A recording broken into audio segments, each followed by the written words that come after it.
ಇಷ್ಟೆಲ್ಲ ಬೆಳವಣಿಗೆಗಳಾಗ್ತಾ ಇದ್ದಿದ್ದು ಯಾತಕ್ಕೋಸ್ಕರ? ಅದೇ ಅಸಮಾಧಾನದಿಂದಾಗಿ. ಆ ಅಸಮಾಧಾನವನ್ನು ಈಗ ತಣ್ಣಗೆ ಮಾಡೋಕ್ಕೇನೋ ಮದ್ದು ತೊಗೊಂಡು ಬಂದಿದ್ದಾರಂತೆ. ಮದ್ದು ತೊಗೊಂಡು ಬಂದಿದ್ದಾರಾ ಅಥವಾ ಮದ್ದು ತೊಗೊಂಡು ಹೋಗ್ತಾರಾ? ಡೌಟು, ಅದಕ್ಕೆ ಕೇಳಿದೆ. ಬಟ್ ಈಗ ಸದ್ಯಕ್ಕೆ 1-to-1 ಮಾತನಾಡಿದಾರಂತೆ. ಏನು 1-to-1 ಒಬ್ಬೊಬ್ಬರನ್ನೇ ಕರೆಸ್ಬಿಟ್ಟು ಮಾತನಾಡಿದಾರಂತೆ. ಅದೇನಪ್ಪ ಒಬ್ಬೊಬ್ಬರನ್ನ ಕರೆಸಿ ಮಾತಾಡೋದು? ಇರಲಿ, ಕರೆಸಿ ಮಾತನಾಡಿದ್ದಾರೆ. ನಾಳೆ ಸಚಿವರನ್ನ ಕರೆಸಿ ಮಾತನಾಡ್ತಾರಂತೆ. ಅದು 1-to-1 ಅಂತೆ. ಏನಾಯ್ತು ಇವತ್ತು 1-to-1 ಈ ಮೀಟಿಂಗಲ್ಲಿ? ಸ್ಟೋರಿ ನೋಡಿ. ತಮ್ಮದೇ ಸರ್ಕಾರದ ವಿರುದ್ಧ ಶಾಸಕರ ಅಸಮಾಧಾನ. ಶಾಸಕರ ಜೊತೆ ಸುರ್ಜೇವಾಲಾ 1-to-1 ಸಭೆ. 35 ನಿಮಿಷಗಳ ಸುರ್ಜೇವಾಲಾ ಜೊತೆಗೆ ಬಿಆರ್ಪಿ ಮಾತುಕತೆ. ಅನುದಾನ ಬಿಡುಗಡೆ, ಸಚಿವರ ನಡೆ ಸೇರಿದಂತೆ ಹಲವು ಶಾಸಕರು ತಮ್ಮದೇ ಸರ್ಕಾರದ ವಿರುದ್ಧ ಬಹಿರಂಗ ಹೇಳಿಕೆ ಕೊಡ್ತಿದ್ದಾರೆ. ಶಾಸಕರ ಅಸಮಾಧಾನಕ್ಕೆ ಮದ್ದರಿಯೋದಕ್ಕೆ ಸ್ವತಃ ರಾಜ್ಯ ಕಾಂಗ್ರೆಸ್ ಉಸ್ತುವಾರಿ ಸುರ್ಜೇವಾಲಾ ಮುಂದಾಗಿದ್ದಾರೆ. ಕೆಪಿಸಿಸಿ ಕಚೇರಿಯಲ್ಲಿ ಶಾಸಕರೊಂದಿಗೆ 1-to-1 ಮೀಟಿಂಗ್ ನಡೆಸಿದ ಸುರ್ಜೇವಾಲಾ ದೂರು ದುಮ್ಮಾನವನ್ನು ಆಲಿಸಿದರು. 3 ದಿನಗಳ ಕಾಲ 40 ಶಾಸಕರೊಂದಿಗೆ ಸುರ್ಜೇವಾಲಾ ಸಭೆ ನಡೆಸಿದ್ದು ಅಭಿಪ್ರಾಯವನ್ನು ಸಂಗ್ರಹಿಸಲಿದ್ದಾರೆ. ಸಚಿವರ ವಿರುದ್ಧ ಬಿಆರ್ ಪಾಟೀಲ್ ಚಾರ್ಜ್ ಶೀಟ್. ಹೈಕಮಾಂಡ್ಗೆ ಬಿಆರ್ ಪಾಟೀಲ್ ದೂರು. ಸುರ್ಜೇವಾಲಾ ಭೇಟಿಯಾದ ಆಳಂದ ಶಾಸಕ ಬಿಆರ್ ಪಾಟೀಲ್ 35 ನಿಮಿಷಗಳ ಕಾಲ ಮಾತುಕತೆ ನಡೆಸಿದರು. ಈ ವೇಳೆ ಕಾಸಿಗಾಗಿ ಮನೆ ಗೋಲ್ಮಾಲ್ ಪ್ರಸ್ತಾಪಿಸಿದ ಬಿಆರ್ ಪಾಟೀಲ್ರು ಸಚಿವರ ವಿರುದ್ಧ ಆಕ್ರೋಶ ಹೊರಹಾಕಿದ್ದಾರೆ. ಸಚಿವರ ವಿರುದ್ಧ ಬಿಆರ್ ಪಾಟೀಲ್ ಚಾರ್ಜ್ ಶೀಟ್ ಏನು ಅನ್ನೋದನ್ನ ತೋರಿಸ್ತೀವಿ ನೋಡಿ. B R Patil charge sheet. ನಾನು ಆಡಿಯೋದಲ್ಲಿ ಹೇಳಿರೋದಿಲ್ಲ ಸತ್ಯ. ವಸತಿ ಇಲಾಖೆಯಲ್ಲಿ ಹಣ ಕೊಟ್ಟು ಮನೆ ಹಾಕಿಸ್ಕೊಂಡು ಬಂದಿದ್ದಾರೆ. ನಾನೊಬ್ಬನೇ ಅಲ್ಲ, ಬಹುತೇಕ ಶಾಸಕರದ್ದು ಇದೇ ಪರಿಸ್ಥಿತಿ. ಸಚಿವರ ಕಚೇರಿಯಿಂದ ಬ್ರೋಕರ್ಗಳು ಫಂಡನ್ನು ಹಾಕಿಸ್ಕೊಂಡು ಬರ್ತಿದ್ದಾರೆ. ಶಾಸಕರುಗಳು ನೇರವಾಗಿ ಹೋಗಿ ಫಂಡ್ ಕೇಳಿದಾಗ ಯಾಕೆ ಸಿಗಲ್ಲ? ಸಚಿವರುಗಳ ಕಿವಿ ಹಿಂಡುವ ಕೆಲಸ ಆಗಲೇಬೇಕು. ಸಿಎಂ ಡಿಸಿಎಂ ಒಂದು ಹಂತಕ್ಕೆ ಹೇಳಬಹುದಷ್ಟೇ. ಹೈಕಮಾಂಡ್ ನೇರವಾಗಿ ಸಚಿವರ ಕಿವಿ ಹಿಂಡೋದು ಒಳಿತು. ಸಚಿವರುಗಳ ನಡೆಯಿಂದ ಶಾಸಕರು ಸಾಕಷ್ಟು ಅಸಮಾಧಾನಗೊಂಡಿದ್ದಾರೆ. ಹೈಕಮಾಂಡ್ ಮಧ್ಯಪ್ರವೇಶಿಸಿ ಪರಿಹರಿಸಬೇಕು. ಮಾನ್ಯ ಸುರ್ಜೇವಾಲಾ ನಮ್ಮ ಅಖಿಲ ಭಾರತೀಯ ಕಾಂಗ್ರೆಸ್ ಕಮಿಟಿಯ ಪ್ರಧಾನ ಕಾರ್ಯದರ್ಶಿಗಳು, ಅವ್ರ ಜೊತೆಗೆ ದೀರ್ಘವಾದಂಥ ಚರ್ಚೆ ಆಯಿತು. ನಾನು ಹೇಳಬೇಕಾದದ್ದನ್ನೆಲ್ಲ ಅವರಿಗೆ ಹೇಳಿದ್ದೇನೆ. ಅವರೆಲ್ಲರೂ ನನ್ನ ವಿಷಯಗಳನ್ನು ನೋಟ್ ಮಾಡಿಕೊಂಡಿದ್ದಾರೆ. ಮುಂದಿನ ಬರ್ತಕ್ಕಂಥ ದಿನಗಳಲ್ಲಿ ಅವ್ರೇನು ಮಾಡಿದ್ರೆ ಅವ್ರಿಗೆ ಬಿಟ್ಟಿದ್ದು ಪಕ್ಷಕ್ಕೆ ಬಿಟ್ಟಿದ್ದು.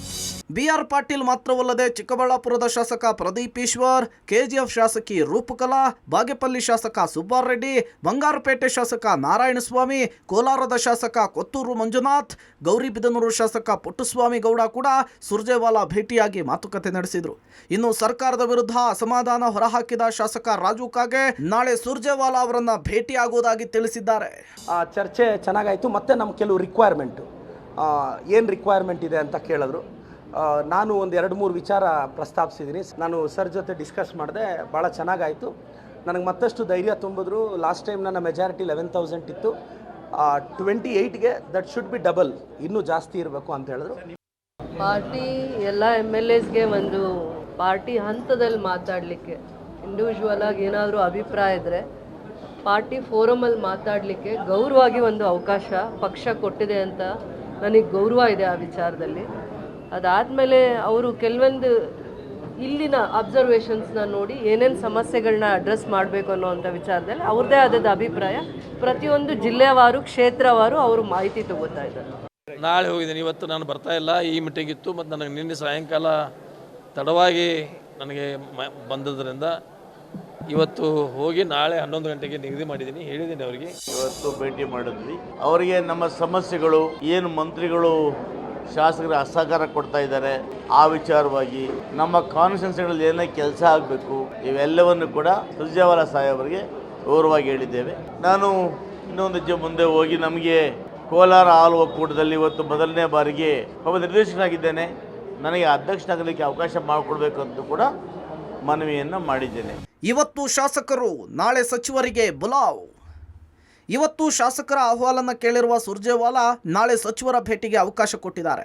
ನಾಳೆ ಕೆಲವು ಸಚಿವರು ಸುರ್ಜೇವಾಲಾ ಅವರನ್ನ ಭೇಟಿಯಾಗಲಿದ್ದಾರೆ. ಶಾಸಕರು ಮಾಡಿರುವ ಆರೋಪದ ಬಗ್ಗೆ ಸಚಿವರಿಂದ ಸುರ್ಜೇವಾಲಾ ಸ್ಪಷ್ಟನೆ ಕೇಳೋ ಸಾಧ್ಯತೆ ಇದೆ. ಗೃಹ ಸಚಿವ ಪರಮೇಶ್ವರ್ ಮಾತನಾಡಿ ನಾಳೆ ಸುರ್ಜೇವಾಲಾ ಭೇಟಿಯಾಗೋದಾಗಿ ತಿಳಿಸಿದ್ದಾರೆ. ನಾನು ಕೂಡ ಕೇಳಿದ್ದೇನೆ, ನಿಮಗೆ ಯಾವ ಉದ್ದೇಶಕ್ಕಾಗಿ ಕರೀತಾ ಇದ್ದಾರೆ ಅಂತ ಗೊತ್ತಿಲ್ಲ. ಪಕ್ಷದ ಸಂಘಟನೆ ಬಗ್ಗೆ ಮಾತಾಡ್ಬೋದು ಅಂತ ನಾನು ಊಹೆ ಮಾಡ್ಕೊಂಡಿದ್ದೇನೆ. ಯಾಕೆಂದರೆ ಮುಂದೆ ಚುನಾವಣೆಗಳು ಕೂಡ ಬರ್ತಾ ಇದೆ. ಲೋಕಲ್ ಬಾಡಿ ಎಲೆಕ್ಷನ್ಸ್ಗಳು ಬರೋವಂಥದ್ದಿದೆ. ಪಕ್ಷ ಸಂಘಟನೆ ವಿಚಾರದಲ್ಲಿ ಮಾತಾಡ್ಬೋದು ಅಂತ ಅಂದ್ಕೊಂಡಿದ್ದೀನಿ. ಮಾಡ್ತಾರೆ, ಖಂಡಿತ ಮಾಡ್ತಾರೆ. ಏನು ಸಮಸ್ಯೆ ಇದ್ರೆ ಅವ್ರ ಮುಂದೆ ಹೇಳ್ಬೋದು, ಅದನ್ನು ಅವರು ಸರಿ ಮಾಡ್ಲಿಕ್ಕೆ ಪ್ರಯತ್ನ ಮಾಡ್ತಾರೆ. ಇಲ್ಲ ನಮ್ಮನ್ನೇನು ಕರೆದಿಲ್ಲ, ಕರೆದ್ರೆ ನೋಡೋಣ, ನನಗೆ ಗೊತ್ತಿಲ್ಲ. ನಾವು ನಾಳೆ ನಾಡ್ದು 2 ಸಲ ಇರ್ತೀವಿ, 2 ಡೇಸ್. ಈಗ ಆಯ್ತು ಆದರೆ ಅವರೇ ಸುರ್ಜೇವಾಲ ಅವರ ಸ್ವಂತ ಅವರೇ ಜನರಲ್ ಸೆಕ್ರೆಟರಿ ಮಾತಾಡ್ತಿದ್ದಾರೆ. ಅದು ಔಟ್ಕಮ್ ಬಂದಮೇಲೆ ನೋಡ್ರಿ ಏನಾಗ್ತೈತೆ. ಸುರ್ಜೇವಾಲ ಅವರು 3 ದಿವಸ ಕಾಲ ಎಲ್ಲ ಶಾಸಕರನ್ನು, ಪಕ್ಷದ ಮುಖಂಡಗಳನ್ನೆಲ್ಲ ಭೇಟಿ ಆಗ್ತಾರೆ. ಕೆಲವರಲ್ಲಿ ಏನಾದರೂ ಅವರಲ್ಲಿರುವಂಥ ಅಭಿಪ್ರಾಯಗಳನ್ನು ಸಂಗ್ರಹಣೆ ಮಾಡಿ ನಂತರ ಮುಂದಿನ ಕ್ರಮ ಏನು ತಗೊಳ್ಬೇಕು ಅವ್ರು ಮಾಡ್ತಾರೆ.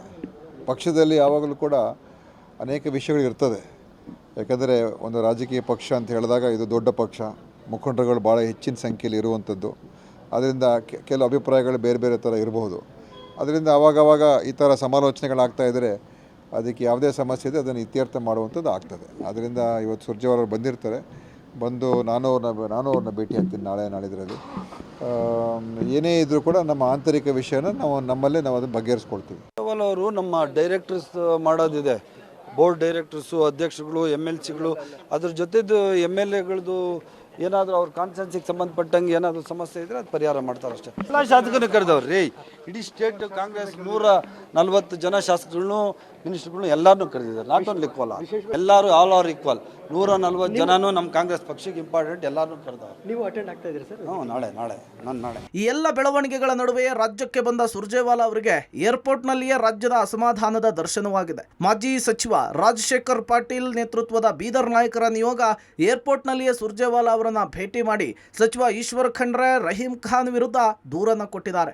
ಖಂಡ್ರೆ, ರಹೀಂ ಖಾನ್ ಸರ್ವಾಧಿಕಾರಿ ನಡೆಯ ಬಗ್ಗೆ ಆಕ್ರೋಶ ವ್ಯಕ್ತಪಡಿಸಿದ್ದಾರೆ. ದೂರನ್ನು ಸ್ವೀಕರಿಸಿದ ಸುರ್ಜೇವಾಲ ಚರ್ಚೆ ಮಾಡಲಿಕ್ಕೆ ಟೈಮ್ ಕೊಡಿ ಅಂತ ಹೇಳಿದ್ದಾರೆ.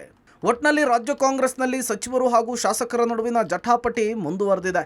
ಶಾಸಕರ ಅಸಮಾಧಾನವನ್ನು ಸುರ್ಜೇವಾಲ ಶಮನಗೊಳಿಸ್ತಾರಾ ಅನ್ನೋದನ್ನು ಕಾದು ನೋಡಬೇಕಿದೆ. News desk, public TV.